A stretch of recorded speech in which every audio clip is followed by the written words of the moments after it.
کوئٹہ میں بیوٹمس یونیورسٹی کے fashion and designing department کی جانب سے طلباء اور طالبات کے تخلیقی کاموں پر مشتمل سالانہ تھیسس ڈسپلے کا انعقاد کیا گیا۔ اس رنگا رنگ تقریب میں طلباء نے نہ صرف ملبوسات ڈیزائن کیے بلکہ ان کے ذریعے ایک سوچ، ویژن اور ثقافتی پیغام بھی پیش کیا۔ وش نیوز سے مزید گفتگو کرتے ہوئے طلباء کا کہنا تھا کہ میرا نام ایمان خان ہے، میں فیشن ڈیزائننگ اسٹوڈنٹ ہوں۔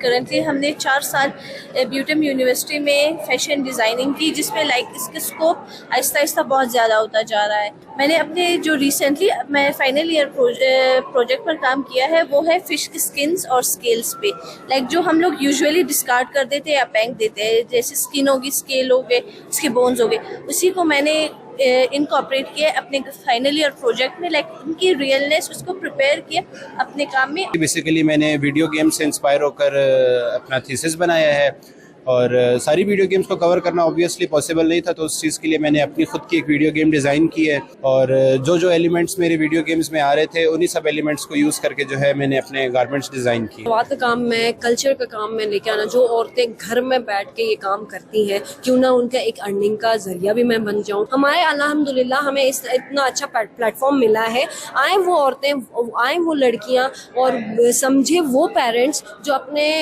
بیٹیوں میں، اپنے بچوں میں وہ کریٹیوٹی دیکھنا چاہتی ہیں، وہ ہنر دیکھ رہی ہیں، تو لازمی ہمارے پاس بیوٹمس آئیں۔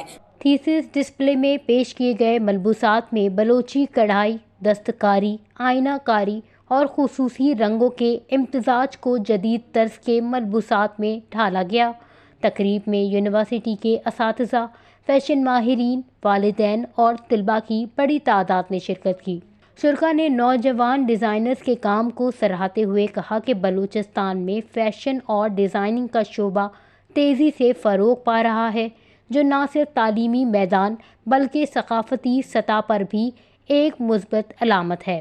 بیوٹمس یونیورسٹی کی انتظامیہ کے مطابق اس طرح کے پروگراموں کا مقصد طلباء کو عملی تجربہ فراہم کرنا، مقامی تخلیقی صلاحیتوں کو اجاگر کرنا اور فیشن انڈسٹری میں بلوچستان کی شناخت کو عالمی سطح پر متعارف کروانا ہے۔